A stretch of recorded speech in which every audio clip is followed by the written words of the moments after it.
You will hear the remaining winners in Group 3 tonight. Vote for your favorite, and the top 2 will move on to the next round. On Friday, we will unmask the bottom 2. What are we waiting for? Let's listen to some stories.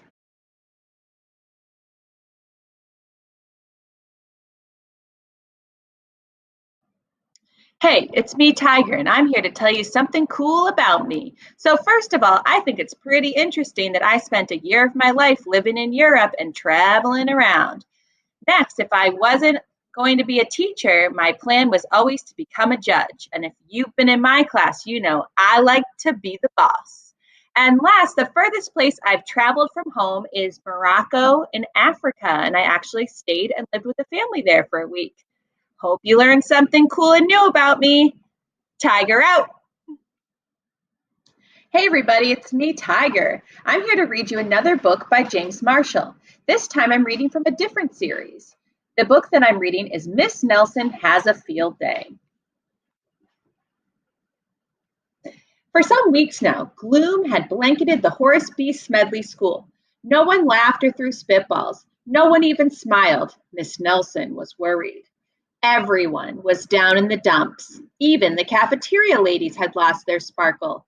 Hamburgers again today. Mr. Blandsworth was so depressed he hid under his desk. It's the worst team in the whole state, he said. And it was true. The Smedley Tornadoes were just pitiful. They hadn't won a game all year. They hadn't scored even a single point. And lately, they seemed only interested in horsing around and giving Coach the business. Why practice, they said. We only lose anyways. We're in for it now, said old Pop Hansen, the janitor. The big Thanksgiving game is coming up, and the werewolves from Central are real animals. They'll make mincemeat out of our team. What's to be done, said Miss Nelson. We need a real expert, said Pop. That afternoon, while Miss Nelson was grading papers, she heard wild laughter. It was coming from the teacher's lounge. Coach Armstrong had cracked up. I'll make us a fresh pot of coffee, said Miss Nelson. When Coach had calmed down, Miss Nelson took him home in a taxi. You need a long rest, she said. The next day it was announced over the PA that Coach Armstrong would be out for a long time with the measles. Who will take his place, said the kids. When Miss Nelson passed by Lulu's after school, a serious discussion was going on. We need someone who can really get the team into shape for the big Thanksgiving game, said one kid. Someone who knows how to get results. It's too bad Miss Viola Swamp isn't around, said another. Who, said the kid who was new in town. You've never heard of Viola Swamp, said the first kid. The meanest substitute in the whole world. She's a real witch. She'd have no trouble getting results. Mr. Blandsworth happened to overhear. He said. Said Miss Nelson, and she wasted no time getting home. After rummaging around in her closet, she found what she was looking for, an ugly black sweatsuit. Then she made an important phone call. I'll be right there, said the voice on the other end.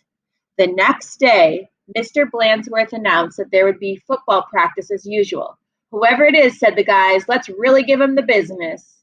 The doors to the coach's office flew open, and out stepped a lady in an ugly black dress. My name is Viola Swamp, said the lady, and I'm here to get results. It's Blandsworth, cried the guys, and they laughed him off the field. Oh, rats, said Blandsworth. How could they tell? Just then, the guys heard the sound of squeaky tennis shoes. I am Coach Swamp, said the lady in the black sweatsuit. Coach, and don't you forget it. Holy smoke, cried the team. The Swamp! The team's fullback tried to get away. Not so fast, Mr. Smarty, said Coach Swamp. Wow, said one of the guys. Did you see that tackle? Coach Swamp was a real expert. She put the team to work right away. The guys had never done so many leg raises. More, said Coach Swamp.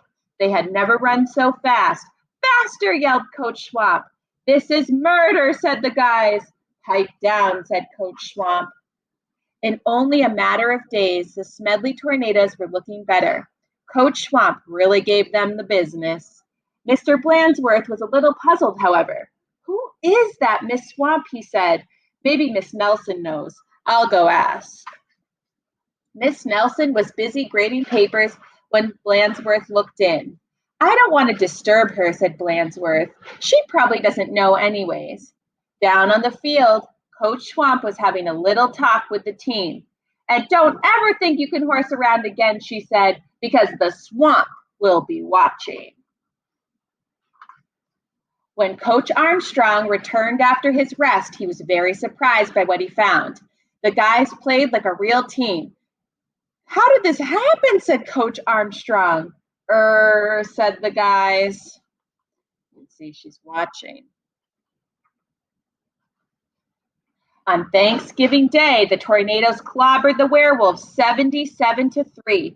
It was a great day for Horace B. Smedley School. Mr. Blandsworth treated the whole team to hot dogs at Lulu's. Miss Nelson went home tired and happy. Sometimes you just have to get tough, she told her sister Barbara. And by the way, thanks for filling in for me. Anytime, said Barbara. Anytime. I hoped you liked Miss Nelson Had a Field Day. I know I do. Vote for me. Tiger. Hello, everyone. A little bit more about your friend Mouse here. Something interesting about me is that I love to sing.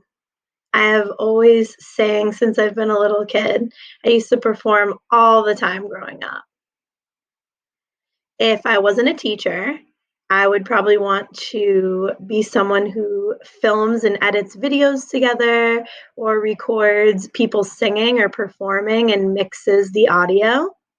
And the farthest this mouse has ever traveled from home is Italy.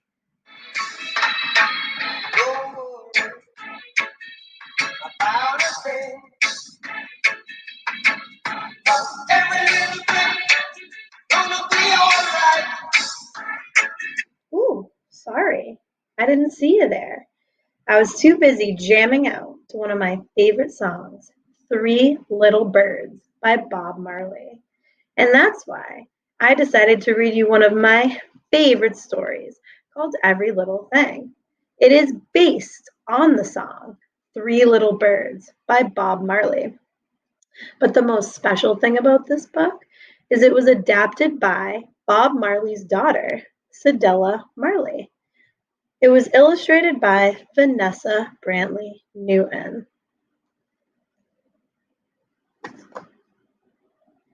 Rise up this morning, smile with the rising sun. Three little birds pitch by my doorstep, singing sweet songs of melodies pure and true, saying, this is my message to you. Don't worry about a thing, 'cause every little thing is gonna be all right. Run to the playground, laugh with my friends and play. Three little birds perch on the swing set, whistling these words, these harmonies sweet in the air. Sometimes you just need to show you care. And you say, don't worry about a thing.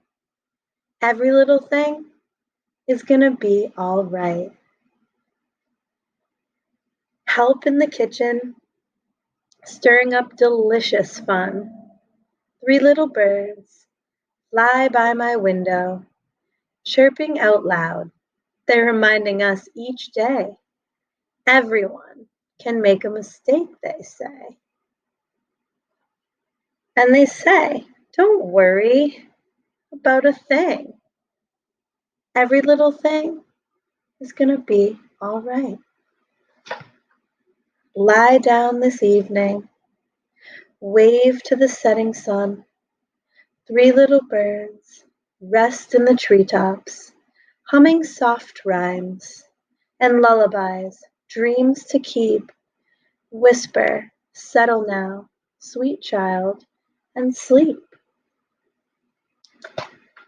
Don't worry about a thing. Every little thing is gonna be all right. Rise up this morning, smile with the rising sun. 3 little birds pitch by my doorstep, singing sweet songs of melodies pure and true, saying, "This is my message to you." Don't worry about a thing, 'cause every little thing is gonna be all right. The end. I hope you enjoyed hearing one of my most favorite stories. And anytime you're having a bad day, I hope you always remember the message. Every little thing is gonna be all right. Was it hard not to sing along as I was reading? I know it was for me. This song is so catchy. Something interesting about me is that I am actually a twin penguin. That's right, 45 minutes older, but I am a twin. If I could have another job, I would be a famous dancing penguin. You would see my name in lights. The farthest I've traveled from home is Spain. I went and studied there for 3 months. I know, that's a little hot for a penguin. Today I'm going to read to you guys I Wanna Iguana by Karen Kaufman Orloff and David Catrow.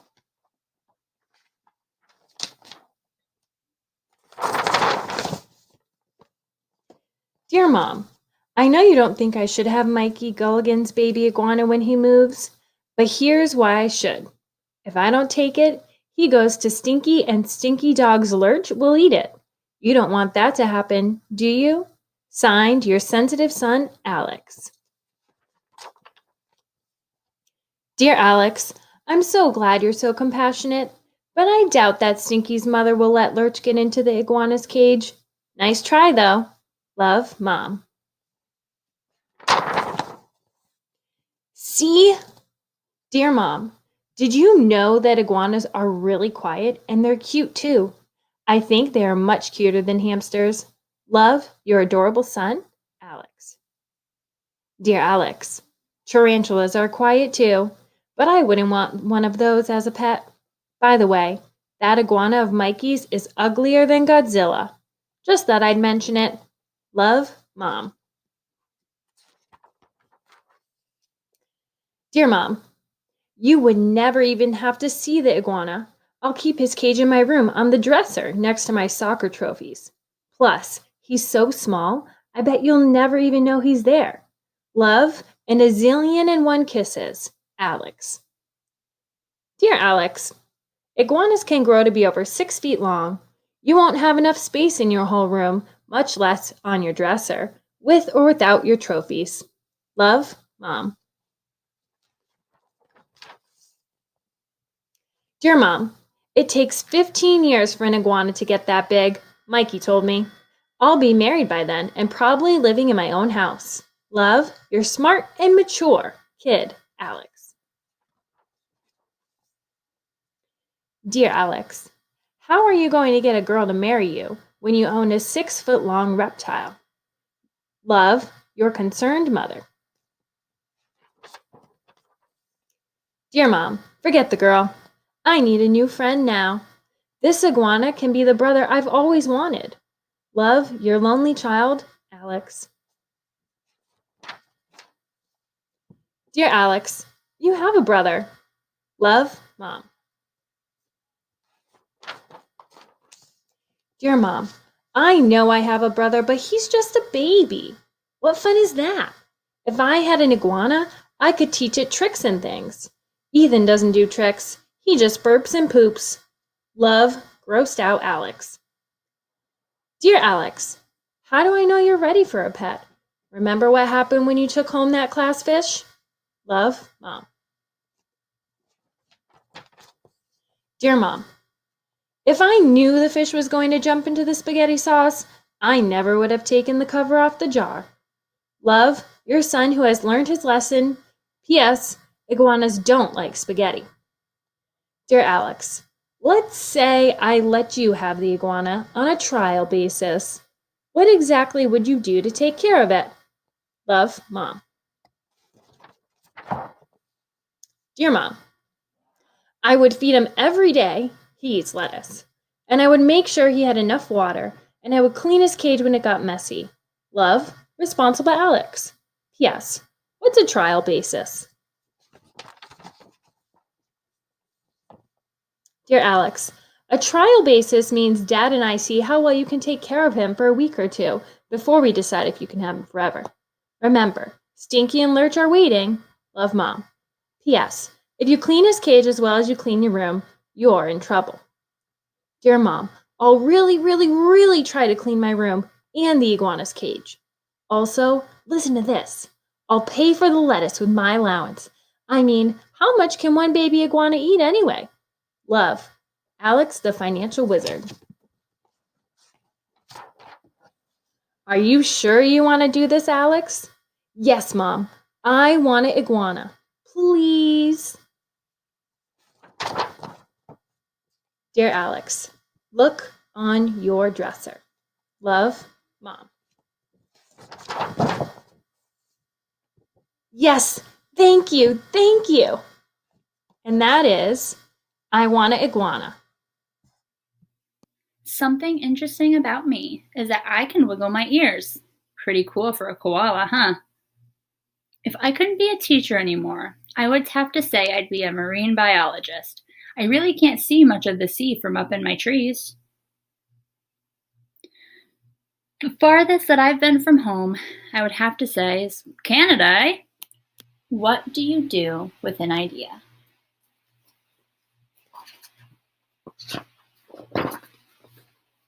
One day, I had an idea. Where did it come from? Why is it here? I wondered, what do you do with an idea?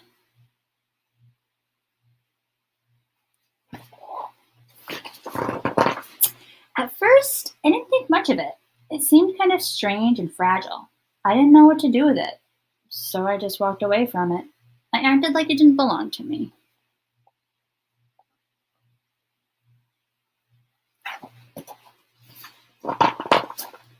But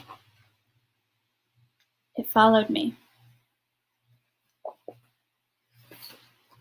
I worried what others would think. What would people say about my idea? I kept it to myself. I hid it away and didn't talk about it. I tried to act like everything was the same as it was before my idea showed up.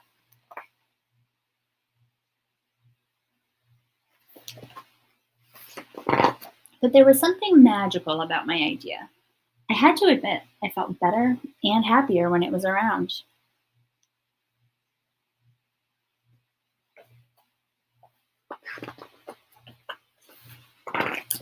It wanted food.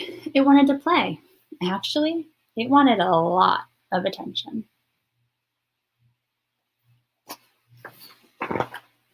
It grew bigger, and we became friends. I showed it to other people, even though I was afraid of what they would say. I was afraid that if people saw it, they would laugh at it. I was afraid they would think it was silly. And many of them did. They said it was no good. They said it was too weird. They said it was a waste of time and that it would never become anything. And at first, I believed them. I actually thought about giving up on my idea. I almost listened to them. But then I realized, what do they really know? This is my idea, I thought. No one knows it like I do. And it's okay if it's different and weird and maybe a little crazy. I decided to protect it, to care for it. I fed it good food, I worked with it, I played with it, but most of all, I gave it my attention.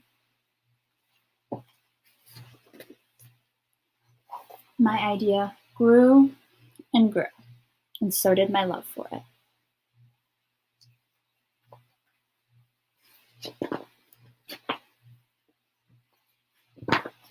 I built it a new house, one with an open roof where it could look up at the stars, a place where it could be safe to dream.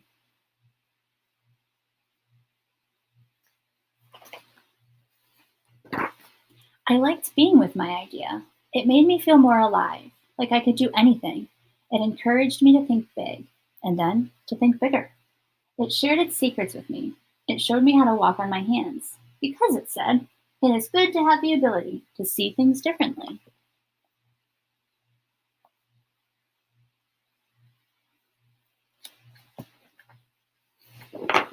I couldn't imagine my life without it.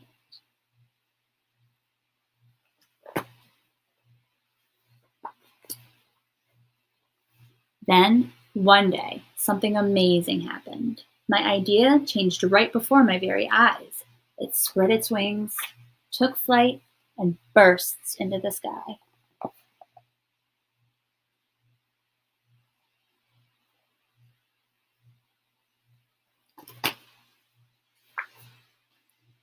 I don't know how to describe it, but it went from being here to being everywhere.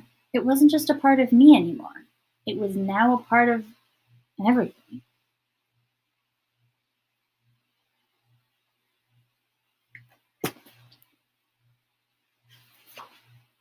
And then I realized what you do with an idea. You change the world.